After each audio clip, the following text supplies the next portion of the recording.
जय जय श्री सच्चिदानंद सद्गुरु साईनाथ महाराज की जय। श्रुति स्मृति पुराणानाम् आलयं करुणालयं नमामि भगवत्पादं शङ्करं लोकशङ्करं। गुरुब्रह्मा गुरुर्विष्णु गुरुर्देवो महेश्वरः गुरुर्साक्षात् परं ब्रह्म तस्मै श्री गुरवे नमः। अम्मलगन्नयम्म मुगुरम्मल मूलपुटम्म చాలా పెద్దమ్మ సురారులమ్మ కడుపారడి బుచ్చినయమ్మ దన్నులో నమ్మిన వేల్పుటంబుల మనంబుల నుండిడి అమ్మ దుర్గమాయమ్మ కృపాబ్ధి ఇచ్చిత మహత్వ కవిత్వ పటుత్వ సంపదల్ సదానింబ వృక్షస్య మూలాధివాసాశ్రావిణం తిక్తమప్యప్రియంతం తరుం కల్పవృక్షాధికం సాధయంతం నమామీశ్వరం సద్గురుం సాయినాథం. పలికెడిది భాగవతమట పలికించెడివాడు రామభద్రుండటనే పలికిన భవహరం బొగునట పలికెద వేరుండు గాథ పలికగనేల నీ పాదకమల సేవయు నీ పాదార్చకుల తోడి నెయ్యము నితాంతాపారభూత దయయున్ తాపసమందార నాకు దయసేయుగదే. ఈరోజు మనం ఏకనాథ్ భాగవతంలో 4వ అధ్యాయం చెప్పుకుంటున్నాం. 3వ అధ్యాయంలో విగ్రహారాధన, తాంత్రిక పూజ, వీటి ఆగమోక్త వేద నియమాల ప్రకారం పూజలు హోమాలు వాటి గురించి వర్ణించుకున్నాం. ఇప్పుడు ఈ 4వ అధ్యాయంలో తాంత్రిక భక్తిని నిరూపించేప్పుడు నచ్చిన మూర్తిని భజించాలి అని చెప్పబడి ఉంది. దానితో రాజుకి ప్రశ్న గుర్తొచ్చింది. త్రిభువనాలలో దేవుడు ఒక్కడే ఉన్నాడు, కానీ ఆయన అవతారమూర్తులు ఎన్ని ఉన్నాయి? అంతే కదా, రాముడిని కొంతమంది, కృష్ణుడిని కొంతమంది. ఈ రకంగా ఎవరికి ఇష్టమైన దైవాన్ని, మన హిందూ ధర్మంలో ఎవరికి ఇష్టమైన దైవాన్ని వాళ్ళు స్మరించుకుంటారు. ఎందుకు అంటే మనం నమ్మిన దేవుటి నారాయణుడే ఎన్నో అవతారాలతో ఈ ధర్మ సంస్థాపనార్థాయ సంభవామి యుగే యుగే, నేను ధర్మాన్ని స్థాపించడం కోసం, అధర్మం ఎప్పుడైతే ప్రబలుతుందో అప్పుడు ధర్మాన్ని స్థాపించడం కోసం అవతారాలను ఎత్తుతాను అని నారాయణుడు సాక్షాత్తు చెప్పారు. కాబట్టి ఆ త్రిభువనాల్లో దేవుడు ఒక్కడే ఉన్నాడు, కానీ ఆయన అవతారమూర్తులు ఎన్ని ఉన్నాయి? ఆయన జన్మకర్మలు అనేక రకాలుగా ఎలా అయ్యాయి? భగవంతుడు ఒకే రూపం కదా, ఇలా ఎలా చేశాడు ఆయన అని అడిగితే, హరి అని ఏ దేవాది దేవుడు ఉన్నాడా? ఆయన స్వల్లీలతో అంటే స్వేచ్ఛగా ఎలా జన్మిస్తారు, స్వేచ్ఛగా ఏ ఏ కర్మలు చేస్తారు? ఇప్పుడు మనం ఉన్నామండి, అవతారాలు ఎత్తగలమా మనం? మనకు అది సాధ్యం కాదు. శరీర ధారణతో భగవద్ అంశతో వచ్చిన వాళ్ళం. కానీ భగవంతుడికి అవతారాలని తన స్వేచ్ఛతో తను కావలసినట్టుగా తను ఏ రూపాన్నైనా ఏ అవతారాన్నైనా ఆయన స్వల్లీలతో చేయగలడు. కర్మలు కూడా అంతే, కర్మలు అంతవు కదా, మరి ఆయన ఈ కర్మలన్నీ ఎందుకు చేస్తున్నారు? దానికి నేను మీకు ఒక కారణం చెప్తాను. భగవంతుడికి ఈ ప్రజలన్నా ఈ లోకాలన్నా ఇంద్రుడితో సహా అందరినీ ఉద్ధరించేది ఆయనే కదా, ఇంకా మానవుల్ని ఉద్ధరించేది కూడా ఆయనే కదా. కాబట్టి ఆయన అన్కండిషనల్ లవ్ అనేది ఒక్క భగవంతుడిదే. మనం ఆత్మసాక్షాత్కారం ఎప్పుడవుతుంది? ఆ అన్కండిషనల్ లవ్ అనేది, అందరిలో భగవంతుడిని చూస్తూ ప్రేమించే గుణమే అన్కండిషనల్ లవ్. అది మనకు వచ్చిన రోజు భగవంతుడి ముక్తి అంటారు, ఐక్యం అంటారు, ఏదైనా అనుకోండి, ఆనందము, సతతమైన ఆనందం, సంతోషం. ఇది ఒకసారి అక్బర్ చక్రవర్తికి ఒక సందేహం వచ్చిందిట. ఏమిటంటే, అసలు మానవాళి పట్ల భగవంతుని కరుణ అపారం, ఆ ప్రేమ అవతార తత్వానికి మూల కారణం అనేది మనకు అర్థమైతే, ఈయన మామూలుగా ఎందుకు అసలు ఓసారి అలాగా ఆలోచిస్తుంటే ఆయనకు అనిపించిందిట, భగవంతుడే మానవ రూపంలో ఎందుకు అవతరించాలి? 3,000,000 దేవతలు తన కింద ఉన్నారు కదా, అందరికీ అన్ని శక్తులు, ఒక్కొక్కరికి ఒక్కొక్క శక్తి ఆయనే ప్రసాదించాడు ఈ ప్రపంచ సృష్టి కార్యాలకి. కాబట్టి ఏదైనా ప్రాబ్లం వస్తే ఆ వాళ్ళనే పంపించవచ్చు కదా, ఆయనే ఎందుకు స్వయంగా జన్మనెత్తాలి? 3,000,000 దేవతలు తన కింద ఉన్నప్పుడు ఎవరో ఒకరిని పంపించవచ్చు కదా, ఎందుకు అని తాన్సేన్ని ప్రశ్నించాట. ఆయన 2 రోజులు గడువు అడిగాడు. అడిగితే, సరే 2 రోజుల్లో చెప్పాలి నువ్వు నాకు అని. 2వ రోజు నౌకా విహారానికి వెళ్ళారట రాజు. వెడితే తాన్సేన్ ఇంకొక నౌకలో వెడుతూ ఒక రాజకుమారుడు అక్బర్ కొడుకు యొక్క బొమ్మను తయారు చేసి దూరం నుంచి ఆ బొమ్మను పడేశాడు నావలోంచి నీటిలోకి. ఇక్కడ రాజు చూశాడు, భటులతో సైన్యాధిపతులతో వాళ్ళతో నావ ఎక్కి వెడుతున్నాడు రాజు. తన కొడుకు పడిపోవడం ఈ దూరం నుంచి చూశాడు. అరే అని వెంటనే దూకేసి ఆ కొడుకుని రక్షించుదామని పెడితే అది బొమ్మ అయింది. తాన్సేన్ చక్రవర్తి గారికి నమస్కారం, మీరు అడిగిన ప్రశ్నకి ఇదే సమాధానం, నేను చెప్తాను అని రేపు సభలో చెప్తానని వెళ్ళిపోతాడు. రాజు పెడతాడు ఏమిటి సమాధానం అని. ఆ మర్నాడు తాన్సేన్ చెప్తాడు రాజుకి, మీకు ఇంతమంది మార్బలం ఉన్నారు, మీ వెనకాల సైన్యాధ్యక్షుడు కూర్చున్నాడు, భటులు కూర్చున్నారు, ఆ కొడుకు పడిపోయాడు అన్నాడప్పటికీ మీరే ఎందుకు దూకారు? వాళ్ళని పంపించచ్చు కదా, ఆ సైన్యాధిపతిని పంపించచ్చు కదా, మీరే ఎందుకు దూకారు అంటే కొడుకు మీద ఆయనకున్న అంత ప్రేమ. ఇంకా ఏది ఎవరు గజేంద్ర మోక్షంలో సాక్షాత్తు ఆ విష్ణుమూర్తి ఎలా వచ్చాడు, సిరికిని చెప్పడు, ఎవరికి చెప్పకుండా వస్తున్నాడు అంతా వెనకాల అందరూ వచ్చారు. అలాగా ఈయన కూడా భగవద్ అవతారాలు ఎందుకు ఎత్తారు అంటే, నువ్వు నీ తండ్రి ప్రేమ ఎలా ఉందో భగవంతుడికి అందరి మీద ఉన్న ఆ అపారమైన ప్రేమే ఈ అవతారాలకి కారణమైంది అని చెప్పారు. ఇప్పుడు మనకు అర్థమైందండి భగవంతుడికి మన మీద ఎంత ప్రేమో. అలాంటి భగవంతుని నువ్వు నాకు అది చేయలేదు, నువ్వు నాకు ఈ కష్టం ఇచ్చావు, ఇలాంటి కంప్లైంట్స్తో ఉంటాం మనం.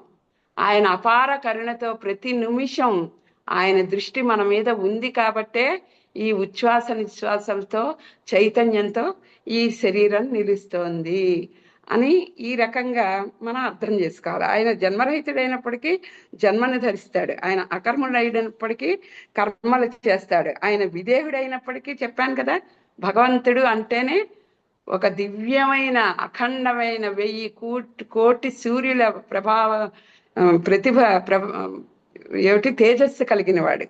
అలాంటి మూర్తి ఎలాగ ఈ ఆకారాలని దేహధారి అయి ఉన్నాడు, సంసారంలో స్వధర్మాన్ని ఆచరిస్తున్నాడు. అయితే ఆయన అవతార స్థితులు ఎలా ఉన్నాయి, జన్మ ఏమిటి, ఎలాంటి వ్యక్తి, అవతారాలు ఎన్ని, మూర్తులు ఎన్ని, ఓ స్వామి నాపై కృపత, ఇవన్నీ మీరు చెప్పాలి. చూసారా, జనక మహారాజే తత్వవేత్త, మంచి జ్ఞాని, కానీ భగవంతుడివి వినడం అనేది ఎలాంటి వాళ్ళకైనా ఎవరికైనా ఆనందాన్ని ఇస్తుంది. అలాంటి ఆనందాన్ని పొందాలని ఆ మహాత్ముల్ని పరమహంసలను అడిగితే వాళ్ళు అంతకన్నా ఆనందంగా అవతారాల గురించి వివరణ చెప్తున్నారు. శ్రీనారాయణ ఆత్మశక్తి యోగం చేత భూతాకృతుల పంచమహాభూతాలని ఉత్పన్నం చేసి బ్రహ్మాండాల స్థితిని నిర్మించాడు. మీకు చెప్పాను కదా, గోళాలన్నీ ఏ ఏ స్థితిలో అవి ఆ శూన్యమైన ఆకాశం అనే ఏ శూన్యమైన ఇది ఉందో అందులో వాటి వాటి స్థానాల్లో అవి నిలబడాయంటే దానికి కారణం భగవంతుడు. అలాంటి భగవంతుడు విరాజపురం, బ్రహ్మాండానికి పేరిట విరాజపురం అని, అందులో దేవోత్తముడు లీలతో ప్రవేశించాడు. ఫస్ట్ పురుషుడిగా తన లీలతో ఒక ఆకారంగా, నారాయణుడు అనుకోండి, శివుడు అనుకోండి, ఒక ఆకారంతో విరాజమాన పురుషుడిగా ఆయన పేరు కలిగిందిట. అంటే ఫస్ట్ అవతారం విరాట్ పురుషుడు. ఆయన ఆకారం దాల్చినందుకు అన్ని ఆకారాల్లో ఉన్నది ఆ విరాట్ పురుషుడి యొక్క అంశ అనేది ఎప్పుడు మనం గుర్తు పెట్టుకోవాలి. దానికి కాబట్టి ఫస్ట్ అవతారం విరాట్ పురుషుడు, నారాయణుని ప్రథమ అవతారము. ఆ అకర్తాత్మక యోగ యుక్తితో జగత్తులో చిచ్చక్తిని ప్రజ్వరిల్లింపచేశారు. ఆది యోగంతోనే జగత్తు యొక్క స్ఫూర్తి కలుగుతుంది. మనలో ఉన్న చిచ్చక్తి ఆత్మస్వరూపం జగత్తు యొక్క స్ఫూర్తిని మనకి కలిగిస్తుంది, అది లేకపోతే శవం. అందుకే ఆత్మ చిచ్చక్తి స్వరూపం, ఇది గుర్తుపెట్టుకుంటే ఇప్పుడు ఆయన గుణకీర్తిని ఇప్పుడు 2 శ్లోకాల్లో చెప్తాను. ముల్లోకాలంటూ ఏ ఉన్నాయో అవే ఆయన శరీరం. ఆ యోగం వల్లనే ప్రాణులు ఎక్కడికక్కడే వ్యవహరిస్తారు. ఎందుకు ఇవన్నీ ముందు చెప్పుకుంటున్నాం అంటే, ఇలాంటి శరీరాన్ని తెచ్చుకుని వచ్చి సృష్టిలో ఉన్న మానవులందరికీ అప్పుడప్పుడు ఆపదలు సంభవిస్తూ ఉంటాయండి. 4 యుగాలు ఉన్నాయి. సత్యయుగం, త్రేతాయుగం, ద్వాపర యుగం, కలియుగం ఉన్నాయి కదా. సత్యయుగంలో 4 ధర్మాల్లో 4 పాదాలతో ధర్మం వెలసిల్లింది అన్నప్పుడు డైరెక్ట్ రాకపోకలు ఉండేవి భగవంతుడికి భక్తుడికి. సదా ఆత్మానందంలో మునిగి తేలుతున్న వాళ్ళ సంఖ్య విపరీతంగా ఉండేది. వాళ్ళు నిరాకారమే, కేవలం తత్వజ్ఞానంతో అనుసంధానం చేసుకుని ఉండేవారు భగవంతుడికి. అలాంటి తత్వం సత్యయుగం. తర్వాత త్రేతాయుగం దగ్గరికి వచ్చేటప్పటికి హోమాలు, ధర్మాలు చాలా, ఎంత అంటే 3 పాదాల మీద నడిచేదిట. అలాంటి సమయంలో రాముడు పుట్టాడు. జ్ఞానిగా పుట్టడమే ఆయన మహాజ్ఞాని. అయితే మానవులు ఎలాగ ఉండాలి, మానవ జన్మ ఎత్తిన వాళ్ళు ఎలా అనుసరించాలి ధర్మాల్ని అనేది ఆయన అనుసరించి చూపించిన తత్వం కాబట్టి ఆయన పుట్టుకతోనే జ్ఞాని అయిన రామావతారం. ఎందుకంటే అప్పుడు కూడా అందరూ ఆయన దగ్గరికి రావడం, మహాత్ములు, వశిష్ఠుడే, సత్యయుగంలో ఉన్న వశిష్ఠుడే వాళ్ళకి గురువు.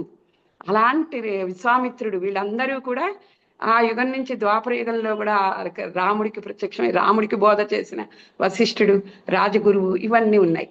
తర్వాత రాముడి తండ్రి ఇంద్రుడికి సహాయం చేసి, ఇంద్రుడు ఎక్కడ ఓడిపోయే సమయంలో సహాయం చేసి అతనికి, అంటే అప్పట్లో డైరెక్ట్ గా స్వర్గానికి అన్ని లోకాలకి వెళ్ళగలిగే స్థితి దశరథుడికే ఉండేది. ఇవన్నీ మనం తెలుసుకోవాల్సిన విషయాలు. ఎందుకు చెప్తున్నానంటే యుగ యుగ ధర్మాలు ఎలా మారుతూ ఉంటాయి. తర్వాత ద్వాపర యుగం. ద్వాపర యుగంలో ఏమైందండి? 2 పాదాలు. 2 పాదాలు అంటే అర్థం ఏంటి? డైరెక్ట్ గా మనకు కనిపిస్తుంది ఏమిటి? దుర్యోధనుడిలో ఉన్న రాక్షసత్వం, దుర్యోధనుడిలో ఉన్న రాక్షస గుణాలు, సాత్విక గుణాలున్న పాండవులు, వీళ్ళని రక్షిస్తూ కృష్ణుడు. ఇవి అంతా కృష్ణుడు నేనే భగవంతుణ్ణి అని చెప్పిన గొప్ప అవతారం కృష్ణ అవతారం. భగవంతుడని చెప్పడం కాదు, ప్రతి నిమిషం ఆయన చూపించారు తన యొక్క లీలతో భగవత్ తత్వాన్ని, బ్రహ్మాండ ఏదైతే పరబ్రహ్మ స్వరూపం ఉందో ఆ స్వరూపాన్ని ఆయన నిరూపణ చేశారు. అది ఆ సమయం ఎలాంటిదంటే అప్పుడు కూడా నారదుడు, మునులు, ఋషులు తిరిగాడేవారు. కలియుగం దగ్గరికి వచ్చేప్పటికి ఏమైంది? కలియుగంలో మనుషుల్లోనే రాక్షసులు, మనసులోనే అన్ని రకాలు ఉన్నాయి. మనసులోని వాడు సాత్వికుడో తెలియదు, రాక్షసుడో తెలియదు, రాజసం ఉందో తామస గుణం ఉందో తెలియనంతగా ఒక మనిషిలోనే అన్ని గుణాలని పెట్టడం కలియుగ ధర్మం. కాబట్టి ఇలాంటి సమయంలో వచ్చే గురువులు శంకరాచార్యుల దగ్గర నుంచి మీరు తీసుకుంటూ వస్తూ ఉంటే షిరిడీ సాయి మతాలకు అతీతంగా తత్వజ్ఞానం, నిరాకార భగవంతుడి గురించి చెప్తూ అల్లా మాలిక్, శ్రీరామ్, రాముడి గురించి, అల్లా గురించి, ఏ దేవుడి గురించి ఒకే స్వరూపంగా మనకి తత్వబోధని చేసి సత్యాన్ని మనకి చూపించిన అవతారం. ఇంకా శ్రీరామ్ సార్ అనే గురువు, సత్యసాయి, వీళ్ళందరూ ఏమిటంటే మన యొక్క తత్వానికి బట్టి గొప్ప గొప్ప ఉపదేశాలని మనకి అర్థమయ్యే రీతిలో చెప్తున్నారు. ఇవి కూడా అవతారాలే, కానీ మనం చెప్పుకునే ఇప్పుడు ఈ విష్ణుమూర్తి అవతారాలు స్పష్టంగా కనిపించే ఇవన్నీ చరిత్రలండి. చరిత్రలు యుగాల నుంచి వస్తున్న చరిత్రలను మనం ఎందుకు చెప్పుకుంటున్నాం అంటే మనలో విపరీతంగా ఉన్న ఈ సాత్విక, రాజస, తామస, రాక్షస గుణాలు, తామస గుణాలు అంటే రాక్షస గుణాలు, ఆ పాలు ఎక్కువ ఉంటుంది కలియుగంలో. నామస్మరణతో గాని అవి పోవు. ఆ నామస్మరణ ఎవరిదై ఉండాలి? సాక్షాత్ భగవత్ స్వరూపంగా, మామూలు విగ్రహము మనిషిగా ఆలోచించే మన మనస్థితికి విగ్రహారాధన, దేవుడు ఆయన చేసిన కర్మలు, దాన్ని మనం ఎలా అనుసరించాలి, ఇవన్నీ భగవంతుడు తను స్వయంగా జన్మనెత్తి స్వయంగా మనకి మోక్షాన్ని, ముక్తిని ఇవ్వడం కోసం ఆయన ఆచరించి చూపిన అవతారాలు. ఇంత వివరంగా చెప్పుకున్నప్పుడు మనకి ఆ అవతారాల మీద ఒక శ్రద్ధ వస్తుంది, నామం మీద శ్రద్ధ వస్తుంది. నామ భజనత, రామనామం గొప్పతనం గురించి ఎలా చెప్పుకుంటున్నాం, అలా ప్రతి నామం యొక్క గొప్పతనం, ప్రతి అవతారం యొక్క విశిష్టత, వీటి గురించి చెప్పుకోవడమే మనలో ఉన్న ఆ ఇంద్రియాలన్నీ అణిగి చిత్తశుద్ధి వచ్చి తత్వవేత్తలుగా మారి నిరాకార భగవంతుడి యొక్క తత్వాన్ని ఈ సృష్టిలో అన్నీ చూస్తూ ఆ భగవతత్వాన్ని పట్టుకుని మనం అక్కడికి చేరగలం. అది నిజమైన దివ్యానందం. అలాంటి ఆనందానికి చేరాలంటే ఈ అవతార వర్ణనలు ఇవన్నీ కూడా మనకి సహకరిస్తాయి. కాబట్టి తప్పకుండా వినాలి అనే భావంతో ఇక్కడ చెప్పుకున్నాం. ఆయన ప్రాణం వల్లనే జగత్తు యొక్క ప్రాణ చలనం జరుగుతోంది. ఆయన ఆది కల్పాంత సృష్టి స్థితి సమయంలో రజోగుణంలో రాజశక్తిని ధరించి శరధృతుడు అయినారు. ఆయననే బ్రహ్మ అంటారు. ఈ విధంగా బ్రహ్మదేవాది రూపాలతో రాజస శక్తితో సృష్టిని నిర్మించారు. స్వధర్మ స్థితి యొక్క సృష్టిని పరిపాలించడానికై సత్వగుణంతో ఆయనే శ్రీ విష్ణుమూర్తి అయ్యారు. అన్ని రాజసగుణం ఇవన్నీ సృష్టికి ప్రధాన కారణాలు. సాత్వికం, రాజసం, తామసం అనేవి కూడా ఏ రకంగా ఉంటాయో ఇక్కడ చెప్తున్నారు. ఆయన సృష్ట్యాంత కాలంలో తమోగుణంతో అంటే తమ స్వశక్తితో తనే రుద్రమూర్తి అయి కల్పాంతంలో సర్వులను నశింపజేస్తారు. లయము. సో రాజా, ఆయన నారాయణ నామంతో అవతరించారు. ఆయన చరిత్ర అత్యంత అద్భుతం, అలౌకికము అయ్యింది. అత్యంత పవిత్రము, పుణ్యకారకము అయిన ఆ చరిత్రను ఇప్పుడు చెబుతాను విను. త్రిభువనాలలో నిత్య అజన్ముడైనప్పటికీ యోనిలో జన్మించిన ఆయన ధర్మ అని పేరు గల ఋషి యొక్క ధర్మపత్ని అయిన మూర్తి అని పేరు కలిగిన దక్షకన్యను తన జననిగా స్వీకరించారు. ఎవరండి? ధర్మ మూర్తి. వాళ్ళ బ్రహ్మదేవుడు అందరినీ సృష్టిస్తూ ఉన్నప్పుడు వీళ్ళని సృష్టించాడు. సృష్టించినప్పుడు ఆ మూర్తి మాత ఉదరములో నరనారాయణులు అవతరించారు. వారిద్దరూ ఒకేలాంటి స్వరూపం కలిగి ఉండేవారు. అలా ఆయన 2 రూపాలతో ధర్ముని గృహంలో అవతరించారు. నరనారాయణులు అంటే ఎవరో తెలుసా అండి? ఉత్తమమైన జన్మ. బదరికావనంలో ఉన్నారు వాళ్ళు. ఇప్పుడు మనం బదరి అంటున్నాం కదా, అది వాళ్ళ నివాస స్థలం. నరనారాయణులు ఇద్దరు కూడా ఆ విష్ణు స్వరూపమే. అయితే వాళ్ళ యొక్క గొప్పతనం ఏమిటంటే పూర్తి వైరాగ్యం ఉన్న రూపం. మానవ రూపంలో పూర్తి వైరాగ్యంలో ఉన్న వాళ్ళు ఎవరు, వారిని ఆ వైరాగ్య స్థితి నుంచి, ఆ బ్రహ్మస్థితి నుంచి ఎవరు జయించలేరు అనడానికి తార్కాణం నరనారాయణులు పూర్తి విరాగులు. సదా ఆ పరబ్రహ్మానందంలో మునిగి తపస్సు చేసుకునే మునులు. అయితే ఇంద్రుడు లాంటి వాళ్ళకి ఎప్పుడూ భయమే. ఆయన ఏం చేశాడు ఇంద్రుడు? అమ్మో, వీళ్ళిద్దరు నరుల్లా కనిపిస్తున్నారు ఆయన కంటికి. నిజానికి విష్ణుమూర్తి అవతార పురుషుడు. మానవ జన్మలో ఇది కూడా సాధ్యమే అని నిరూపించడానికి జన్మనెత్తి వచ్చిన ఆ అవతారం. కాబట్టి ఇంద్రుడు ఏం చేశాడు? ఎలాగైనా ఇతన్ని లోబర్చాలి ఇంద్రియాలకి అని చెప్పి పంపించాడు వసంతుణ్ణి, మదనుణ్ణి, అప్సరసల్ని, అందరినీ అతని తపస్సు భంగం చేయండి అని. ఎవ్వరు ఎన్ని ప్రయత్నాలు చేసినా ఏమీ చేయలేకపోయేప్పటికీ వాళ్ళు భయపడ్డారు కూడా ఆయన తపోశక్తికి. ఆయన్ని దాటి వాళ్ళ లోకాలకు వాళ్ళు వెళ్ళలేకపోతున్నారు. అంత ఆసక్తులైపోయారు. అప్పుడు భయపడిపోయారట. కళ్ళు తెరిచాడు ఆయన. ఇంకా శాంతంలో ఆయన ఎంత గొప్పవాడో చూడండి. మనలాంటి వాళ్ళకి ఏమవుతుంది? తపస్సు భంగం చేసినందుకు కోపం వచ్చేస్తుంది. విశ్వామిత్రుడు లాంటి వాళ్ళు 4-5 సార్లు మళ్ళీ ఆ తపస్సుకి వెళ్ళారు కోపంతో. వీళ్ళు పరమశాంతమూర్తులు. కాబట్టి వాళ్ళు ఏమన్నారు? మీరు భయపడకండి, మేము విరాగులం. మీరు మమ్మల్ని ఏం చేయాలో అని వచ్చారో మాకు తెలుసు, కానీ అది ఎవరి వల్ల కాదు. కానీ మీరు నా అతిథులు. చూసారా, అపకారం చేసిన వాళ్ళకి ఉపకారం చేయడం అంటారే, వాళ్ళ అతిథులు. కాబట్టి మీరు నా అతిథులు, మీకే నేను మర్యాద చేస్తాను అని ఒక్క తొడ దగ్గర ఇలాగా అన్నప్పటికీ ఊర్వశితో పాటు ఎంతో మంది అప్సరసలు పుట్టారట. వాళ్ళందరూ కూడా సాక్షాత్ లక్ష్మీదేవి కన్నా అందంగా ఉంటుందిట ఊర్వశి. ఇంకా రంభ, మేనక వీళ్ళెవరు ఆవిడ ముందు సరిపోరు. దేవతలందరూ సిగ్గుపడి ఆడవాళ్ళు పక్కకి నుంచున్నారు. ఏమిటి, నరనారాయణని తమ అందంతో లోపరుచుకుందామని వచ్చిన వాళ్ళందరూ. మదనుడి సిగ్గుపడిపోయి అసలు కన్ను ఆర్పలేకపోయాట అప్సరసను చూసి, ఆవిడని ఊర్వశిని చూసి. ఆయన కళ్ళు తిరిగి పడిపోయాట. వసంతుడు కూకు రావాలి ఆ వసంత ఇది ఎక్కడ దృష్టిలోకి రాలేదు. ఆయన ఏమీ చేయలేకపోయాక ఆయన నిశ్చేష్టుడై ఉన్నట్ట. ఈ రకమైన ఇదిలో ఉన్నప్పుడు మీరు ఈ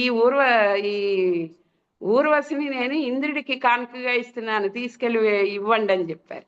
అప్పుడు వాళ్ళందరూ కలిపి అక్కడికి వెడితే ఇంద్రలోకానికి ఈ అద్భుతాన్ని చెప్పి, ఇంత అతీతులైన ఆ నరనారాయణులు సామాన్యులు కాదు, సాక్షాత్తు విష్ణు స్వరూపం అని ఇంద్రుడికి చెప్పగా, ఇంద్రుడిట అన్ని కార్యాలు మానేసి ఊర్వశితోనే కొన్ని రోజులు గడిపెట్ట. అంటే అంత అద్భుతమైన స్వరూపాన్ని కేవలం ఊరు నుంచి వచ్చింది కాబట్టి అలా చెప్తారు, సృష్టించి ఇచ్చారు వాళ్ళకి. అది చిటికలో పని. అలాంటి నరనారాయణ అవతారం అయిపోయింది. వీరంతా పరాజితులై ముఖాలు దించుకుని అప్సరసులందరూ, రాజా వీని దేహంలో పరిపూర్ణ శాంతితో ఏ రకంగా వీళ్ళు చేశారు. దేవాది దేవ మీకు జయకారాలు. మీ వంటి కామక్రోధరహిత నిర్వికార స్థితి దేవతల్లోనూ మానవులను చూడబోతే ఎవరిలో కనిపించదు అని వాళ్ళు పొగిడారనమాట. ఇంకా తర్వాత అవతారం నారాయణ ఈ లీల ఎంత విలక్షణమైనదని, ఎంత చమత్కారం చూపించారు. ఆ స్త్రీలను చూపించినప్పుడు స్వర్గంలో నుంచి వచ్చిన అప్సరసులు సూర్యుని ముందు మినుగురు పురుగులాగా ఉన్నారు. బ్రహ్మదేవుని ఇంకా తర్వాత అవతారం ఏమిటి, సనకాదిక పుత్రులు. బ్రహ్మదేవుని సనకాదిక పుత్రులు తండ్రిని ప్రశ్నించినప్పుడు హంసావతారం ధరించి, అసలు ఫస్ట్ బ్రహ్మ ఎవరిని సృష్టించాడండి, సనక సనందాదుల్ని. వాళ్ళు పుట్టగానే ఏమడిగారు, ఏమిటి స్థితి, అసలు ఈ సృష్టి ఏమిటి, ఈ ప్రపంచం ఏమిటి, అసలు ఈ దేవుడు, ఈ కాంతి ఏమిటి, ఈ భగవత్ మాకు తెలుపవలసిందే అని పుట్టగానే అడిగిన మహాత్ములు వాళ్ళు. అంటే సృష్టి కార్యం మొదట్లో చూడండి వాళ్ళ దృష్టి అలా ఉండేది. అప్పుడు ఆయన హంస రూపంలో వాళ్ళకి భగవంతుడి యొక్క తత్వాన్నంతా వివరించేశారు బ్రహ్మ. వివరించగానే వాళ్ళు పరమ విరాగులైపోయి అస్ఖలిత బ్రహ్మచారులైపోయారు. వాళ్ళు బ్రహ్మచర్యం పుట్టగానే బ్రహ్మచర్యంతో వాళ్ళు విరాగులయ్యి బ్రహ్మజ్ఞానంలో మునిగిపోయారు. అందుకే సనక సనందులు వాళ్ళని తలుచుకుంటేనే మహాపుణ్యం అంటారు. వాళ్ళు బాల రూపంలోనే ఉంటారట, ఎప్పుడు ఒకే రూపంలో బాలురిగా ఎంతో దివ్యమైన తేజస్సుతో ఉంటారు. ఇక్కడ ఇంకొక అర్థం ఏమిటి, బాల రూపంగా ఉండడం అనేది బ్రహ్మచారుల యొక్క స్వరూపం ఎలా ఉంటుంది, నిష్కల్మషంగా ఆ మొహంలో ఏ వికారాలు లేకుండా పసిపాప ముఖం ఎలా ఉంటుందో మనం షిరిడి సాయిని తలుచుకున్నప్పుడు మనకి ఆ ముఖం యొక్క ఆ కాంతిని అలాగే పోల్చుకుంటాం. ఎంత ఆనందంగా ఉంటుందో అని కపర్డే రాసిన ఆ స్వరూపాన్ని వర్ణించుకుంటే ఆ తత్వం వాళ్ళలో కనిపిస్తుంది. అలాంటి సనక సనందుల గురించి చెప్పుకున్నాం. ఎవరి నామంతో యముడు కూడా పరిగెత్తుతాడో, ఎవరి నామంతో జనన మరణాలు నశిస్తాయో అటువంటి శ్రీ దత్తుని అవతారాలు. ఇంకా ఈర్ష్య మత్సరం లేని వాళ్ళు, నిర్మల హృదయులు, అత్రి అనసూయలు. వాళ్ళకి పుత్రుడిగా అంటే అలాంటి గుణములకి జన్మించిన వారు ఎవరు, దత్తాత్రేయుడు. అంటే ఆయన కూడా పరమ విరాగి. ఆయన ఎంతో మందిని ఉద్ధరించిన సాక్షాత్తు విష్ణు స్వరూపం. ఎవరు నైష్టిక బ్రహ్మచారిలో స్వప్నంలో కూడా వీర్యపతనం కానందువల్ల ఎవరిని కుమారులు అంటారో ఆ సనకాదికులు కూడా అవతారమూర్తులే. మధుకైటబులను రాక్షసులను సంహరించి మధుసూదనుడనే నామాన్ని పొందారు. హయగ్రీవ అవతారాన్ని ధరించిన వారు ఆయనది. నేను అవతారాలు ఎన్నంటే 22 ఉన్నాయి. అవన్నీ చెప్తున్నారు. మనకు తెలిసి అందరూ పాడుకుని వర్ణించుకునే 10 అవతారాలు కాకుండా అసంఖ్యాకంగా ఉన్నాయి విష్ణుమూర్తి అవతారాలు. మనం చెప్పుకోవట్లే ఇప్పుడు బాబా గురించి అవతారం అని, రమణ మహర్షి అవతారం అని, రామకృష్ణ పరమహంస అవతారం అని, ఇవన్నీ తర్వాత కలియుగంలో వచ్చిన అవతారాలు. అయితే ముందు అవతారాలు చరిత్రగా చెప్పుకునే అవతారాలు ఇన్ని ఉన్నాయి. ఆయన మత్స్యావతారాన్ని ధరించి ప్రళయకాలంలోని నీటి వరదల సమయంలో పృథ్విని మనువును చెట్ల చేమలతో సహా రక్షించారు. ఆయనే కూర్మావతారాన్ని ధరించి మందర పర్వతాన్ని తన వీపు మీద ఉంచుకుని క్షీర సముద్రాన్ని మధించి అమృతత్వాన్ని దేవతలకి ప్రసాదించారు.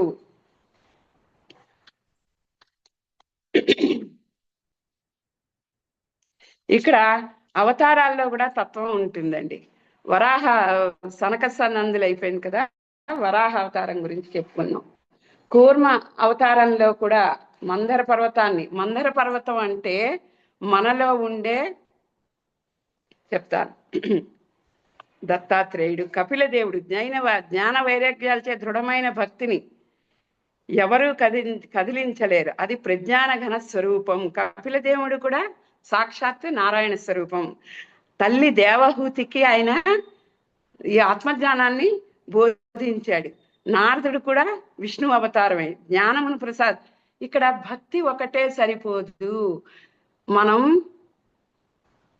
భగవంతుడి యొక్క నిజమైన తత్వాన్ని, నిరాకార స్వరూపాన్ని చూడగలంటే భక్తితో పాటు జ్ఞానం కూడా ఉండాలి.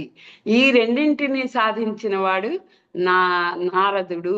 కాబట్టి నారదుడు జ్ఞానం ప్రసాదించేవాడు. మూఢభక్తి స్థిరముగా ఉండదు. మూఢభక్తి అంటే మూఢాచారాల గురించి చెప్పుకుంటున్నాం. శాస్త్రాల్లో ఎప్పటి నుంచో ఉన్నాయి భక్తి లక్షణాలు, కానీ మూఢత్వాన్ని కలిపాం మనం. మూఢాచారాలు కాదు, భక్తితో పాటు జ్ఞానం, విచక్షణ ఉండాలి, వివేకం ఉండాలి. ఏది నిత్యం ఏది అనిత్యం అనే జ్ఞానాన్ని కలిగి ఉండాలి. కోరేటప్పుడు కూడా ఆ జ్ఞానాన్ని కలిగి ఉండాలి. జ్ఞానభక్తి స్థిరంగా ఉంటుంది. ఆ స్థిరంగా ఉన్నప్పుడే నిశ్చలత్వం వస్తుంది మనసులో. నిశ్చలతత్వే నిర్మోహత్వం, నిర్మోహత్వే భగవంతుని సంగమించే స్థితి. కపిలదేవుడు జ్ఞాన వైరాగ్యములతో దృఢమైన భక్తిని ఎవరూ కదిలించలేరు. అలాంటి ప్రజ్ఞానంతో ఘనస్వరూపంగా ఉండి తల్లికి కూడా బోధించిన గొప్పవాడు. దత్తాత్రేయుడి గురించి చెప్పుకున్నాం.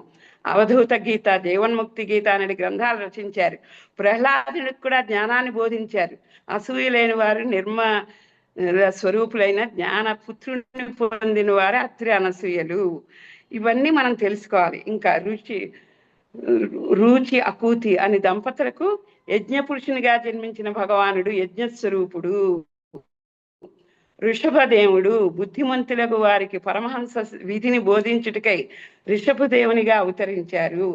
పృథు మహారాజు ఋషుల ప్రార్థనను ఆలకించి భగవానుడు పృథ్వీ నుండి ఓషధులను, చూసారా, ధన్వంతరి అంటారే ఆ అవతారం, పృథ్వీ నుంచి ఓషధులను పిండెను. ఇతరుల కొరకే యతి పురుషుడు జీవించును.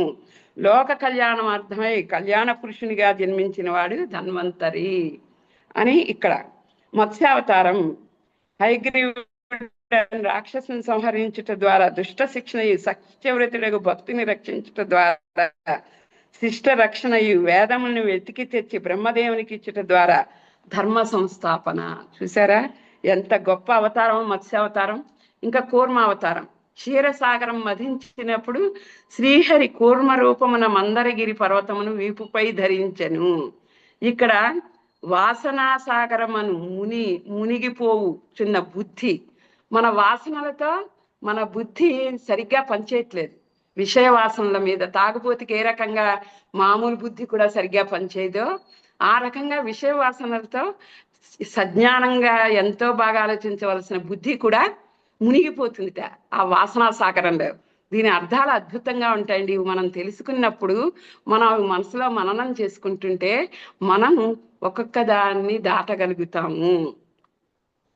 మనోవాసనల్ని, వాసనా సాగరం మునిగిపోవచ్చిన బుద్ధి అనే పర్వతమును, బుద్ధి ఏమిటి పర్వతం, వాసన ఏమిటి సాగరం, భగవద్భక్తి అని కూర్మం. చూసారా, మనం భగవద్భక్తి సహాయంతో బుద్ధిని సరి చేసుకుని సాగరంలో మునిగిపోకు కూర్మంలాగా తేలాలి. భగవద్భక్తి కూర్మావతారం, కూర్మ స్వరూపం విశిష్టత ఇది. ఇంకా ధన్వంతరి రూపం చెప్పాను కదా, జ్ఞాన నిర్మధనాభ్యాసము జరిగినప్పుడు హృదయ సాగరం నుంచి బయలువేడు అమృత స్వరూపము. అమృతం రావాలి మనలో ఉన్న ఈ ఏదైతే రోగం, విషవాసనలే రోగం, దానికి అమృతమే మందు. అలాంటి అమృతత్వాన్ని ధన్వంతరి రూపంలో భగవంతుడు ఇచ్చాడు. మోహిని రూపం ఇచ్చట దానములను వంచి దేవతలకు అమృతం వసంగాను. ఇది బహుసుందరమైన అవతారం. దుష్టవాసన నిర్జీవమనర్చి సద్వాసనలను పెంపొందించుకోమని తెలుపును. ఇక్కడ చూసారా, అంత అమృతమైన ఆ రూపం ఎందుకు వచ్చింది అంటే అమృతమయం ఆ మోహిని రూపం. మనం ఏమిటి వాసనలతో సద్వాసనలను పెంచుకుని ఈ దుష్ట వాసనను నిర్జీవం చేయాలి, అమృతత్వాన్ని పెంచుకోవాలి. అది మోహిని రూపంగా తత్వం. అది ఎలాంటి వాళ్ళకైనా క్రోధం అనేది ఉంటుంది. ఎంతో మహాత్ముడు, భగవత్ స్వరూపమైన ఆ శివుడు కూడా దక్షుణ్ణి కోపంతో వీరభద్రుని పంపించి వధింపజేశాడు. అంటే అంత స్థితి మహాత్ములకే తప్పనప్పుడు ఈ మోహిని రూపం వసతి చేసుకుంది ఆయన. ఎందుకు? ఈ చిన్న క్రోధం అనే చిన్న వాసన చూసారా? అంటే అలాంటి స్వరూపం విష్ణువు ఎందుకు చూపించాడంటే, క్రోధం మన వాసనలన్నీ తొలగిపోయేంత అమృతత్వాన్ని మోహిని రూపంగా చూపించాడు.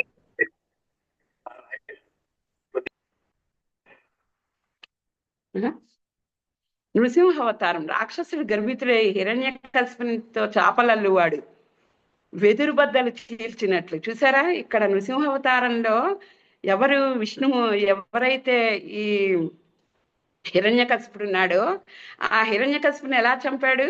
చాపలల్లువాడు ఏ రకంగా అయితే సహాన్ని చీలుస్తాడో వెదుర్ని, ఆ రకంగా చీల్చి చంపాడు.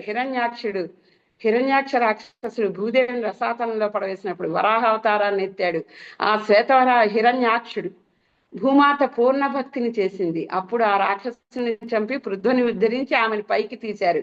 పరమశాంతిని ఆ భూదేవికి ప్రసాదించారు ఆయన. ఈ రకంగా విష్ణుని హిరణ్యకశిపుడు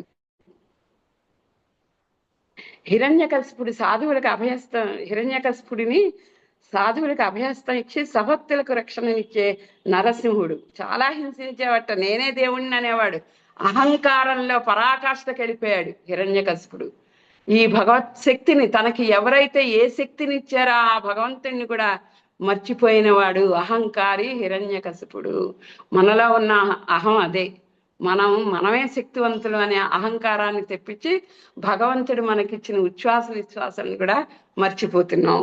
ఈ సమయంలో ఎవరిని చూసి అమృతం కూడా చప్పున అవుతుందో అలాంటి ఆ మోహిని అవతారం గురించి చెప్పుకున్నాము. నరసింహుణ్ణి గోళ్ళు పదునుతో చీల్చి అతన్ని సంహరించాడు.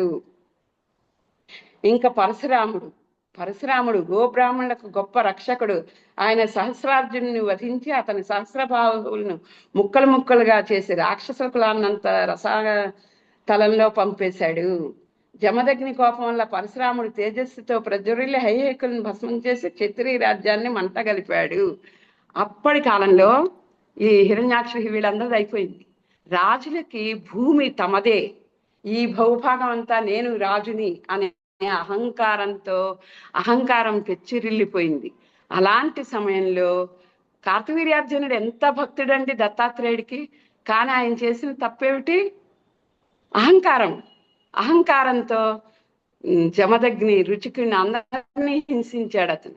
అలాంటి జమదగ్ని తన వల్ల కాదు అని రుచికుడు తండ్రి చెప్పాడు. నీ వల్ల కాదు పెళ్లి చేసుకుని ఆయన తన క్రోధాన్ని కొడుకుకి చెప్పాడు. నువ్వు వెళ్ళి ఆ కార్తవీర్యుని చంపాలి అని. అప్పుడు చంపాడు ఆయన.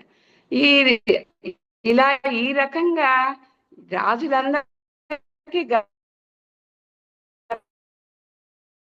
గర్వం ప్రబలిపోయి పండితులందరికీ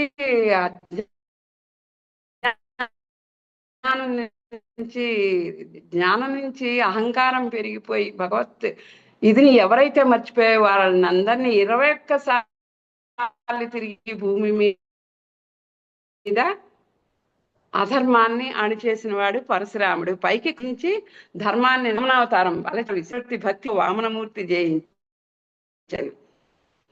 తన సర్వవ్యాపకత్వమును తెలియజేశాను. పరశురామ అవతారం త్రేతాయుగ ఆరంభమున పరశురాముడు ఆవిర్భవించి క్షత్రియ కులమున నాశనమనొచ్చినట్లు తెలియచున్నది. ఇతడు 21 మారు పృథ్వీపై దండెత్తి దైవద్వేషులను బ్రాహ్మణ ద్వేషుల క్షత్రియులను పరమార్చని. ఎవరైతే దైవద్వేషుల వాళ్ళని బ్రాహ్మణ ద్వేషులుండి అహంకారంతో మేమే రాజులని హింసించిన వాళ్ళని అందరినీ కూడా మట్టు పెట్టేశాడు. ఇంకా వేదవ్యాసుడు ఆయన కూడా విష్ణు స్వరూపం. చెప్తారు కదా, వ్యాసాయ విష్ణు రూపాయ వ్యాస రూపాయ విష్ణువే నమో వై బ్రహ్మదేవ్ వాసిష్ఠాయ నమో నమః. ఆయన వల్లే మనం ఇవన్నీ తెలుసుకోగలుగుతున్నాం. ఈ భాగవతం ఇవన్నీ భగవంతుడు ఆయన వల్ల తెలుసుకుంటున్నాం. కాబట్టి లోక కళ్యాణార్థం వేదములను విస్తరింపజేసిన అష్టాదశ పురాణములు, ఉపపురాణములు, భారతము, భాగవతము, బ్రహ్మసూత్రములను రచించను. వ్యాసుడు లేని సనాతన ధర్మ వైభవం అనూహ్యము. ఈ రోజు మనం ఈ సంస్కృతాన్ని ఇంతవరకు కాపాడుకోవడానికి ఆ వ్యాసుడు పెట్టిన భిక్ష. ఆ చరిత్రలు, ఈ అవతార చరిత్రలన్నీ చెప్పు. ఎన్ని దండయాత్రలు జరిగినా, ఎన్ని జరిగినా మనం చెప్పుకుంటున్నామంటే వ్యాసుడి యొక్క భిక్ష. ఆ వ్యాసుడి ద్వారా ఆ శంకరాచార్యుల భిక్ష. వీళ్ళందరినీ మనం తలుచుకోవాలి. ఇంకా ఇది ఇలాగా అవతారాల్లో రామావతారం. రాముడు పోత పోసిన ధర్మ స్వరూపము. ఆదర్శ రూపుడిగా, ఆదర్శ పుత్రుడిగా, ఆదర్శ ప్రభువుగా, ఆదర్శ భర్తగా, ఆదర్శ స్నేహితుడిగా, ఆదర్శ శిష్యుడిగా, ఆదర్శ గురువుగా, ఆదర్శ సోదరుడిగా, ఆదర్శ శత్రువుగా, అన్యులు అనుకరించలేని రీతిలో సర్వులకు మార్గదర్శుడయ్యను. ఇక్కడ ఇంకా రాముడి గురించి మనం చెప్పుకోవడం మొదలెడితే వర్ణనాతీతం అండి. అది మనందరికీ తెలిసిన విషయమే. అసలు రాముడే జ్ఞాన స్వరూపమే రాముడిగా పుట్టాడు. నేను భగవంతుడిని అని గుప్తంగా పెట్టి తన ఆచరణతో భగవంతుడు ఎలా అవ్వచ్చో మనుషులకి చెప్పడం కోసం వచ్చిన దివ్య స్వరూపం.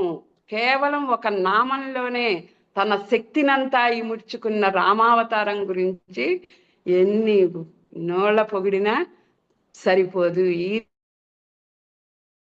రోజు వరకు గుణాలు మనుషుల్లో ఇంకా ఉన్నాయి అంటే అది రామావతారం యొక్క విశిష్టత వల్ల.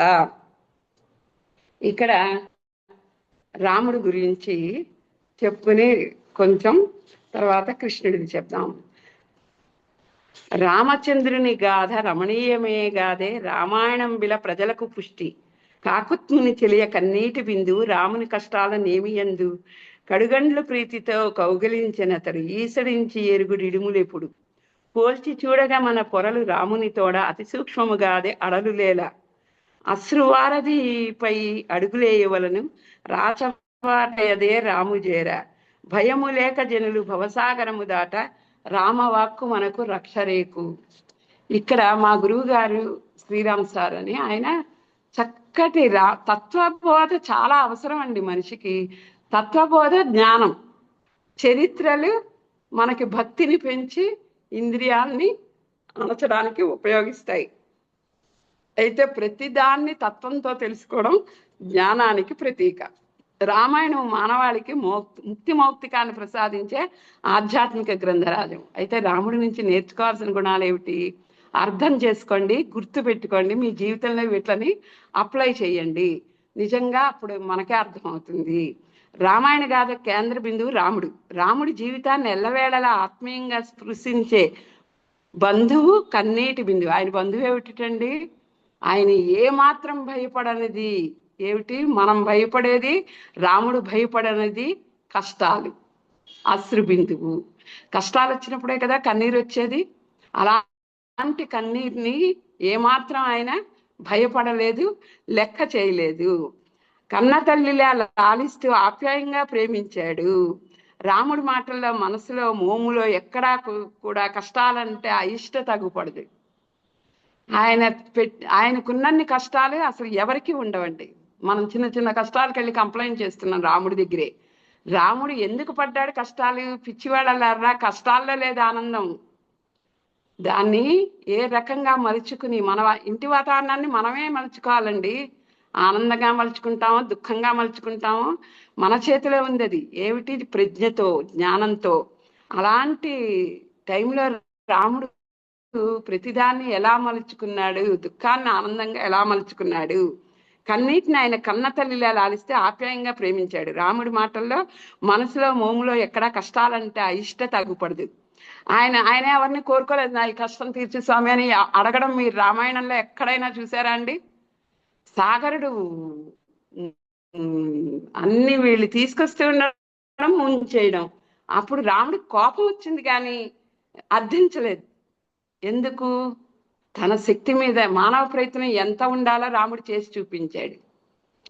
అలాగా ఆప్యాయంగా ప్రేమించాడు. రాముడి మాటల్లో, మనసులో, మోములో ఎక్కడా కూడా కష్టాలంటే ఇష్ట తగ్గకూడదు. ఆయన బాధలతో మన బాధలను పోల్చి చూసుకున్నప్పుడు మన సమస్యలు ఎంత చిన్నవో అని మనసుకు చెప్పలేని ఊరట కలుగుతుంది. సిగ్గుపడతామండి మన కష్టాలను అడగాలంటే. ఎలా ఉంటుంది అంటే, మనం ఒక కల్పవృక్షంలో ఉన్నాం. ఈ సృష్టి మనకు ఏది అడిగితే అది ఇస్తుంది. అయినా మనం ఏం చేస్తున్నాం? బిచ్చగాళ్ళల్లా దేవుణ్ణి ఇది అడుగుతున్నాం, అది అడుగుతున్నాం. తిండి వస్త్రాలకి నీకు లోటు చెయ్యను అని అన్నప్పుడు దేనికి భయపడాలి మనిషి? ఎందుకండి ఈ కోరికలు? ఇవన్నీ కూడా ఏ రకంగా మనని భిక్షగాన్ని చేస్తున్నాయి? మనం ఉన్నది కల్పవృక్షంలో. ప్రపంచంలో అన్ని ఇచ్చాడు దేవుడు. అలాంటి కల్పవృక్షంలో ఉండి బిచ్చగాళ్ళ బిచ్చం ఎత్తుకుంటున్నాం. కానీ రాముడు అలా చేయలేదు. రాముడు ఏం చేశాడు? నిజంగా రాముని చేరాలంటే అతి దగ్గర మార్గం కన్నీటి వారధిపై ఆనందంగా అడుగులు వేయడమే. ఒక సమస్య వచ్చిందా, ధైర్యంగా ముందుకు అడుగు వేద్దాం, దాని పరిష్కారాన్ని వెతుకుదాం. మనం చెయ్యలేదు అని అన్నప్పుడు మనస్ఫూర్తిగా దండం పెట్టుకుందాం దేవుడికి. ఆ తర్వాత పని ఆయన చూసుకుంటాడు. ఇది చాలా మనసుకి ఎప్పుడు చెప్పుకుంటూ ఉండండి. రాబోయేది కలియుగం. మన పిల్లల నుంచే మనం చూస్తున్నాం అన్ని రకాల బాధలు, కష్టాలు, సమస్యలు. ఇవి చూసినప్పుడు వీటిని ఎలా దాటాలి? యుక్తితో, వివేకంతో, ఈ రకమైన జ్ఞానంతో మనం ధైర్యంగా ముందడుగు వేయాలి. రాముణ్ణి చేరాలంటే అశ్రువారధి పైన ఆనందంగా అడుగులు వేయడమే, భయపడకూడదు. అది ఇంకా రాముడు జ్ఞానస్వరూపుండు సాకేత రాముడు స్వాగతించు వెతల శంకలేక సత్వ సుగుణ రాశి సౌజన్య సమశీలి స్మిత హిత మృదుభాషి శ్రీ రఘుపతి తండ్రి ఆనతి పైన తరల నడవులకు సీత సౌముత్రితో చింతలేక మన్నించి ప్రజమాట మానిని విడిచి ఒంటిగా బ్రతిగని యోగి వలెను రామచంద్రుని వలె రహిని వెతల నుండ మోదకాంత కూడి మురియగలము భయము లేక జనులు భవద సాగరము దాట రామవాక్కు మనకు రక్షరేకు. ఎంత సింపుల్ గా, ఎంత బాగా రాశారండి. కుసుమ అని ఒక మంచి రాముడి యొక్క శ్రీరామ్ సార్ చెప్పిన వాట్లని ఇలా పద్యాలుగా మలిచి ఆయన చెప్పిన ఆ తత్వాన్ని చక్కటి భావంతో రాసిన ఆవిడికి నిజంగా శతకోటి వందనాలు చేయొచ్చు. రమంతే యోగిన అస్మిన్ ఇతి రామ అని రామపదానికి వ్యుత్పత్త్యర్థంగా చెబుతారు. అంటే దేని యందు యోగులు ఆనందిస్తూ ఉంటారో అది రామపదానికి అర్థం. యోగులు ఎప్పుడు జ్ఞానమందే ఆనంద భావం పొందుతారు. కాబట్టి రామశబ్దానికి జ్ఞానం అని అర్థం. ఒక్క జ్ఞానం మాత్రమే కన్నీళ్లకు, కష్టాలకు ఆహ్వానం పలకగలదు. దేవుళ్ళని పూజించేస్తూ ఉంటాం, ఏదో హోమాలు అంటాం, ఇది చేస్తే అది తీరుతుందంటాం, అన్నీ చేస్తున్నాం మనం. కానీ తత్వంలో మనం తెలుసుకోవలసింది, నిజమైన జ్ఞానులు కష్టానికి భయపడరు, కష్టానికి వెరువరు, ఆనందంగా స్వీకరిస్తారు. ఆ మనస్థితి మనకి కష్టాన్ని కోరుకోక్కర్లే, కానీ వచ్చిన కష్టాన్ని ఆనందంగా స్వీకరించి పరిష్కారాన్ని యుక్తితో, వివేకంతో మనం పాటుపడాలి. అందువల్లనే కాబోలు రాముడు కష్టాలను భగవద్దత్తమైన కానుకగా స్వీకరించి హృదయానికి ఆనందంతో హత్తుకోగలిగాడు. అది మామూలు వాళ్ళని అడగండి, రాముడు చేసిన పిచ్చి పనులండి, ఎందుకు అసలు అయోధ్య తండ్రి చెప్తే మాత్రం రాజ్యాన్ని వదిలేయాలా? ప్రజలందరూ కోరారు కదా, మరి ఎందుకు వదిలేడు? ఇవి వేసే క్వశ్చన్. సీతను పంపించేశాడు, తప్పు కాదా? మరి సీతను ఎంత కష్టపడి సాధించాడు మళ్ళీ ఆయన, అది గుర్తుంటుందా? ఆయనకి ఎంత అధికారం ఉంటే గాని సీతను అలా పంపించలేరు కదా. పైగా సీత ఎలాంటి అనుకూలత ఆయనకి తెలుసు కాబట్టి ప్రజలకి కూడా బుద్ధి రావాలి, అనుచితంగా మాట్లాడకూడదు అనడానికి సీతామాతని దూరం చేశారు. సీతామాతకి అందులో బాధ లేదు, రాముడికి అంతకన్నా బాధ లేదు. వాళ్ళు కష్టాలను స్వీకరించగలిగే శక్తి ఉన్నవాళ్ళు. అలాంటి వాళ్ళని విమర్శించేంత మనోదౌర్బల్యం ఉన్న మనం విమర్శించడం మహాపాపం, మహా తప్పు. ఈ తత్వాన్ని తెలుసుకోవాలి. నెక్స్ట్, తండ్రి వెళ్ళలేని కోరికపై వెళ్ళలేని పసిరాభరణాల పక్క నుంచి సత్వగుణాల సుధారసాన్ని చూసారా. వెళ్ళలేని ఆభరణాలు అనుకుంటాం మనం, బంగారాలని, వాటిని మోహితులేని వాళ్ళు ఇంక ఇంత అంతా కాదు. కానీ అవి కాదు మనిషికి కావాల్సింది. ఏవి కావాలి? సత్వగుణ సుధారసాన్ని ఎదనిండా నింపుకున్న సుగుణాభిరాముడు కుసుమ కోమలి సీతా సాధ్వితుడు రాగా లక్ష్మణ సమేతుడై కాననం వైపు కదులుతున్న శ్రీరాముని చూచి చెమ్మగిళ్ళని నయనద్వయం అయోధ్యలో లేదనడంలో అతిశక్తి లేదు. అప్ప ఎంత దుఃఖాన్ని భరిస్తున్నాడు ఈయన.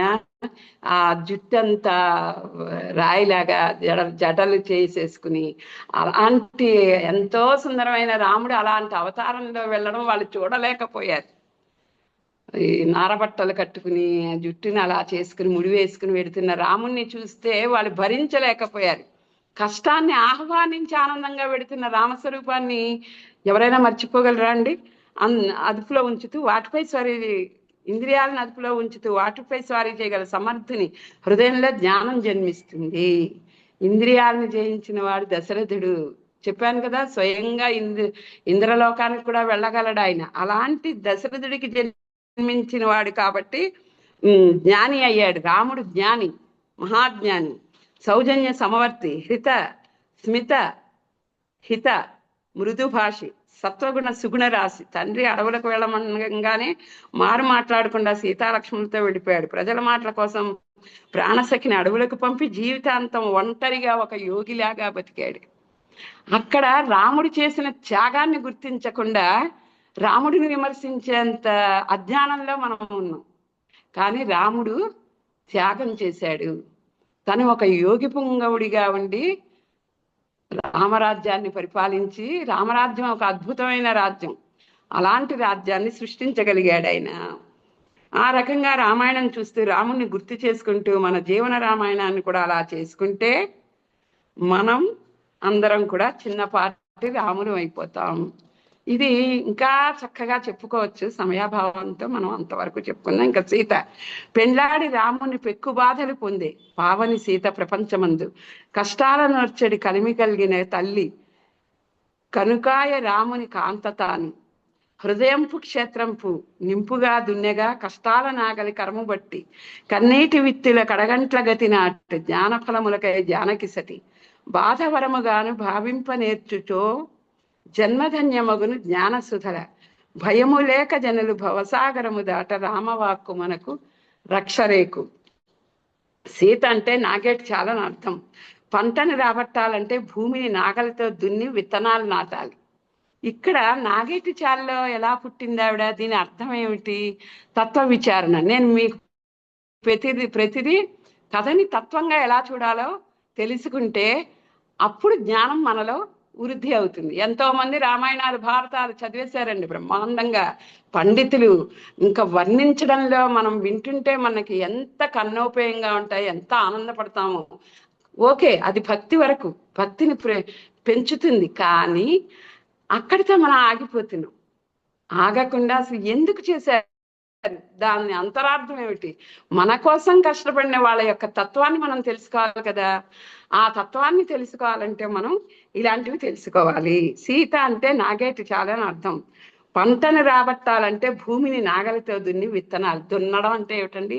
పొడిచి అంటే కష్టాలు పెట్టి కష్టాలతో విత్తనాన్ని నాటితే హృదయ క్షేత్రాన్ని కష్టాల నాగలితో దున్ని హృదయం క్షేత్రం కన్నీటి విత్తనాలను నాటినప్పుడే జ్ఞానం అనే పంట రాబడి సాధ్యమవుతుంది. వర్షం వస్తే గాని విత్తనం మొలకెత్తుతుందండి, ఊరికే భూమిలో పాతేస్తే రాదు. వర్షం రావాలి అంటే కన్నీటి కష్టాల వల్లే వజ్రం ఏ రకంగా అయితే సానబడితే వజ్రం అవుతుందో భక్తుల చరిత్రలన్నీ మనం చదువుతున్నాం, అలాగే ఉంటాయి. వాళ్ళ కష్టాల నుంచే వచ్చిన భక్తులు తప్ప కష్టాలు లేకుండా వచ్చిన భక్తుల్ని ఎక్కడా చూడం. ఆ రకంగా పంట రాబడి ఎప్పుడు సాధ్యమవుతుంది? కన్నీటి కష్టాలు రాలినప్పుడు మనకి పంట హృదయం నుంచి ఆ జ్ఞానం అనే వికాసం వస్తుంది. అలాంటి పని చేయడానికి సంసిద్ధులై ఉన్నందువల్లనే సీత రాముడిని పొందగలిగింది. ఆత్మస్వరూపం పరమాత్మలో చేరాలి. ఆ ఆత్మ లక్షణాలు ఇప్పుడు మనం చెప్పుకున్నవి. అలాంటి సీత రాముడిని అందుకే చేరగలిగింది. రాముడు అందుకే స్వీకరించాడు ఆ సీతాదేవిని. సీతాదేవి శ్రీరాముడిని వివాహం ఆడడం వల్ల అష్ట కష్టాలు అనుభవించవలసి వచ్చిందేమో అని చాలా మందికి అనిపించవచ్చు. కానీ అడవిని అపరించి మేడగా భావిస్తూ అన్ని కష్టాలను ఆనందంగా అనుభవించడానికి సిద్ధపడిన వ్యక్తి అవ్వడం వల్లనే సీత రాముడికి భార్య అయినది. జ్ఞాన సంపాదనకి ఒకే ఒక అర్హత, బాధల్ని భారాల్ని భగవంతుడి వరాలుగా అనుభవించగలిగిన సంసిద్ధత. ఇది రామాయణం. ఇంకా రాముడి గురించి, రాముడి లీల గురించి మనం చెప్పాలంటే ఇంకా అసంఖ్యాకంగా ఉంటాయి.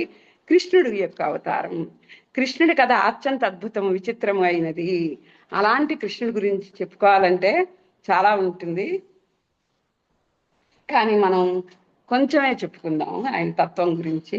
ఆయన మీకేం చెప్పాను, రాముడు జ్ఞానిగానే పుట్టాడు, కృష్ణుడు పరబ్రహ్మ దిగి వచ్చాడు సాకార రూపంలో, నేనే పరబ్రహ్మని అని తల్లికి మొదలు చెప్పాడు. అక్కడ నుంచి మొదలైన ఆయన అవతారం బాల్యంలో కూడా తన చర్యలు అన్ని డైరెక్ట్గా భగవంతుడు ఎలాగో చెప్పి చూపించి, అలాంటి అవతారం కృష్ణ అవతారం, పూర్ణావతారం అని అందరూ చెప్తారు. అంత గొప్ప అవతారంలో కూడా ఎన్ని ఉంటాయంటే కృష్ణుడు ఎలాంటి వాడు, ఆయన పైకి లీలలు మనకు అందరికీ తెలుసు, అవి చెప్పుకున్నాం. ఇప్పుడు చిన్నది చెప్పుకుందాం, కృష్ణ తత్వంలో ఉండేది. ఒకసారి రుక్మిణి కృష్ణుల ప్రేమ సంవాదం అంట. రుక్మిణి, నేను నీకు తగిన వాడిని కాను, పశువుల కాపరిని, పేదవాడిని, రాజకుమార్తెవు నువ్వు నన్ను ఎలా ఎంచుకున్నావు? చూడండి కృష్ణుడి గొప్పతనం ఏమిటో తెలుసా?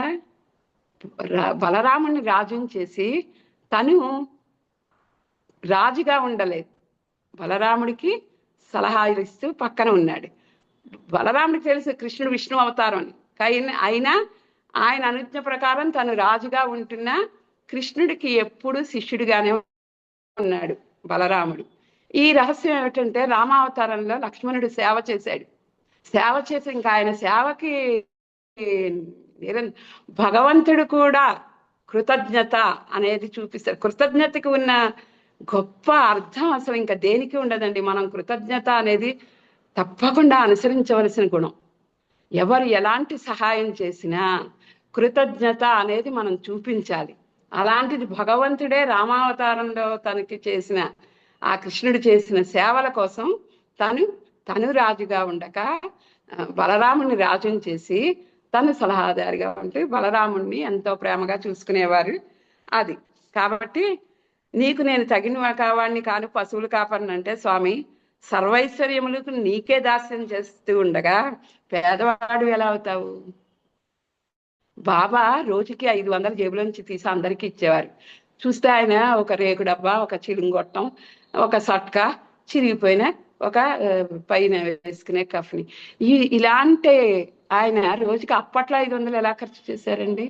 వాళ్ళకి అష్టైశ్వర్యాలు దాస్యం చేస్తాయి అనడానికి ఇంతకన్నా ఉదాహరణ ఉంటుందా? కాబట్టి ఆ రుక్మిణీ మాతకి ఆయన యొక్క విభూతులన్నీ తెలుసు, ఆయన లీలలన్నీ తెలుసు. అందుకేమంది, నాకు తెలుసయ్యా, నువ్వు నన్ను మాయలో పెట్టకు, నీకు సర్వైశ్వర్యాలు నీకు దాస్యం చేస్తాయి, నువ్వు పేదవాడు ఎలా అవుతావు? సంపన్నులు ఎవరు నన్ను ఆరాధించరు అని చెప్పాడు కృష్ణుడు. నీవు కేవలవు, పేద ధనిక భేదాలు నీకు లేవు, ఊరికే పైకి అలా అంటున్నావు, నీకు అసలు కర్మలే అంటావు, నువ్వు ఇలా ఎలా చెప్తావు? నీ భిక్షలకలైనా ఒకళ్ళే, సంపన్నులైనా ఒకటే నీకు అని చెప్పింది. నేను ఎందరినో ప్రేమిస్తూ ఉంటాను, ఇతరులపై కూడా మమకారం చూపే నేను ఉత్తముని ఎలా కాగలను? నువ్వు ఎలా అనుకుంటున్నావు? నేను చూడు, నాకు పాండవులు ఉన్నారు, ఇష్టుడు, ఇంక వీళ్ళు ఎవరో ఉన్నారు, మమకారం ఉంది, వాళ్ళని చూస్తా వీళ్ళని చూస్తా రక్షిస్తా, ఇవన్నీ చెప్తే నాకు చెప్పక, అవన్నీ నాకు తెలుసు. నేను ఎందరినో ప్రేమిస్తాను, నేను మమకారం ఉన్నవాడిని, నేనే అతీతుడిని కాదని చెప్పాడు కృష్ణుడు. అప్పుడు ఆవిడేం చెప్పింది, అందరినీ ప్రేమిస్తూ ఎవరిపైనా మమకారం లేకుండా ఉండడమే నీ విశిష్ట గుణం. రాధను విడిచొచ్చినప్పుడు రాధ దుఃఖించిందిట, కానీ కృష్ణుడు దుఃఖించలేదు, తన కర్తవ్య పాలనలో తను ఉన్నాడు. పాండవులు కష్టాలు పడుతున్నారు, నిజానికి పాండవులంటే ఎంతో ప్రీతి, కుంతి మాత పుత్రులు, మేనత్త పుత్రులు, వాళ్ళ మీద విపరీతమైన ప్రేమ ఉంది. కానీ ఏ రోజైనా వాళ్ళ కష్టాలను గట్టెక్కించాడా అండి ఆయన? మనం ఎందుకు అడుగుతామండి అసలు? ఆ భగవంతుడిని అడగాల కష్టాల గురించి, ఆయనకి తెలీదా? ఆయన మమకారాలకి అతీతుడు అనడానికి అర్థం ఉంది కదా ఇక్కడ. కాబట్టి విశిష్ట గుణం, మాకు ఐహిక జగత్తుపై మమకారం పుట్టించేవాడివి, గిట్టించేవాడివి కూడా నువ్వే. చూసారా ఎంత గొప్పవాడో కృష్ణుడు? కాబట్టి మనకున్న ఈ ఐహికమైన కోరికలను ఆయనే పుట్టిస్తున్నాడు. కాబట్టి తండ్రి, ఈ నాటకాన్ని చాలించి నన్ను కూడా కాస్త జ్ఞానాన్ని ప్రసాదించు, ఈ ఇంద్రియాల్ని అణుచు అని ప్రార్థించాల్సింది ఆయన్ని మనం అని ఆవిడ చెప్తారండి. నీ పాదపద్మాలను ఆశ్రయించిన వారిని నీవు ప్రేమిస్తావని నేను గ్రహించాను. ఎవరైతే జ్ఞానాభిలాషులై ఆయన పాదపద్మాలను పట్టుకుంటారో వాళ్ళు నువ్వు అనుగ్రహిస్తావు, అది నాకు తెలుసు అంది. నేను రాజులకు భయపడి సముద్రం మధ్యలో దాక్కున్నాను. అటువంటి ఆసక్తిని నువ్వెందుకు కోరుకున్నావు? చూసారా, నేను భయపడి పారిపోయాను. నిన్ను కూడా లాస్ట్కి వాళ్ళని ఎదిరించకుండా పారిపోయి తీసుకొచ్చాను. అలాంటి జరాసంధుడికి పారిపోయి సముద్రంలో దాక్కున్నాను. సో నేను భయస్తుని. ఎంత మాయ నటిస్తాడండి భగవంతుడు అంటే. ఆవిడ చెప్పిన సమాధానం చూడండి. రాజులందరినీ ఓడించి నన్ను తీసుకురాగలిగిన నీకు భయం ఉన్నదంటే ఎలా నమ్ముతాను? జగత్ కళ్యాణానికే నీ ప్రతాపం ఉపయోగిస్తావు, నన్ను బిచ్చగాళ్ళు మాత్రమే జగత్ కళ్యాణానికే నువ్వు ఉపయోగిస్తావు, నాకు తెలిసిన ఈ విషయం అంది. ముట్టకుండా కురుక్షేత్రంలో యుద్ధాన్ని ఆయుధం ముట్టకుండా తనే నాయకుడైన నడిపించాడు. అర్జునుడికి ఏం చెప్పాడు? నువ్వు నేను చంపుతానని బాధపడుతున్నావేమో, చూడు ఒకసారి చచ్చిన వాళ్ళందరూ నా చేతిలో చచ్చారు, నువ్వు కేవలం ఒక పరికరంగా వెళ్ళి చచ్చిపోయిన వాళ్ళని చంపుతున్నావు అంతే నువ్వు, ఇది భగవంతుడి శక్తి అని. రాజులందరినీ ఓడించి నన్ను తీసుకురాగలిగిన నీకు భయం ఉందంటే నేను ఎలా నమ్ముతాను? జగత్ కళ్యాణానికి నీ ప్రతాపాన్ని చూపిస్తావు, నాకు తెలిసింది. నన్ను బిచ్చగాళ్ళు మాత్రమే భక్తితో పూజిస్తారు. ఎవరా బిచ్చగాళ్ళు? నారదాది మహామునుల, వారు మహాత్ములు, ఆధ్యాత్మిక జ్ఞాన సంపన్నులు, పరమాత్మతత్వం తెలుసుకున్న వాళ్ళు, వారంతా నీ పాదాలనే ఆశ్రయిస్తారు.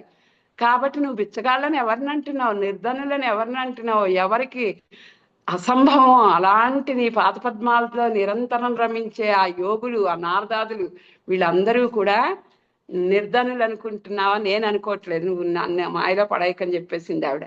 నీకు మమకారం ఎవరిపైన నీకు కరుణ కలుగుతుందో సర్వధరాలను అపహరించి, పైగా ఎవరికి ఆయనకి ఎవరి మీద ప్రేమ కలుగుతుందో వాళ్ళని ఏం చేస్తాడు ఆయన? చూడండి, హరించి వేస్తావు. హరి అనే పేరు అందుకే వచ్చింది నీకు.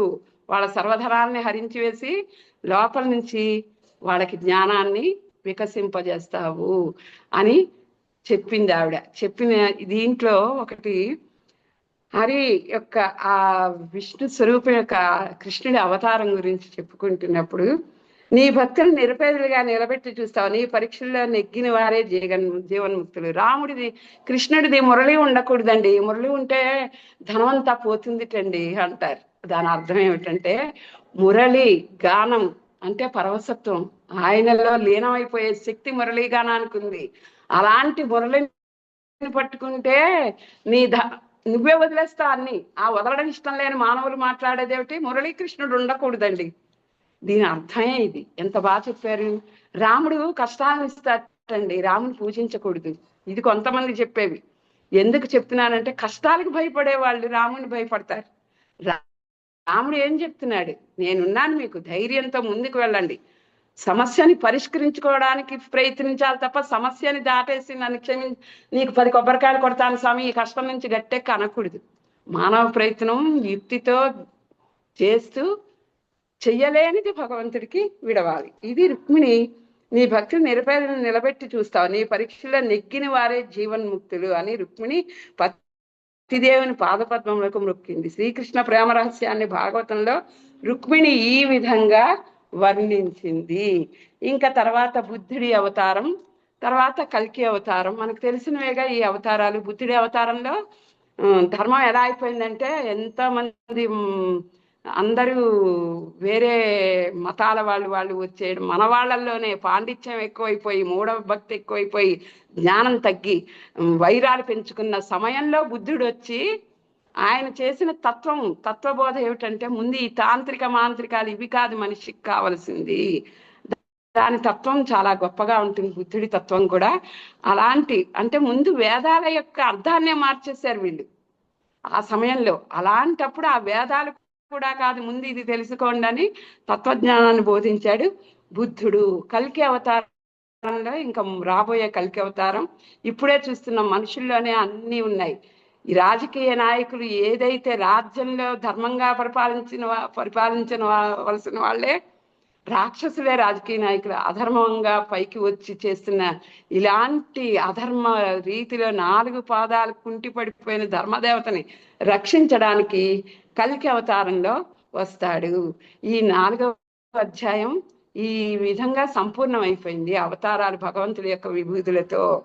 తర్వాత 5వ అధ్యాయంలో మనం చెప్పుకునేది యుగాలను అనుసరించిన భగవత్ సేవ, నామస్మరణ కోసం భిన్న భిన్న మార్గాలు, మధ్య మాంస మైదినాలు, అలాంటి తుచ్చమైన విషయాల నుంచి మనం పక్కకి రావాలంటే వేదం విధించిన నియమాలు, భాగవత ధర్మ రహస్యం, వసుదేవ భాగ్య వర్ణన, కృష్ణున్నే తండ్రి అయిన ఆ వసుదేవుడి భాగ్యం ఏమని వర్ణించాలి, అలాంటి వర్ణన, నిమిజయంతుల సంవాదం, ఇవి 5వ అధ్యాయంలో చెప్పుకుందాము.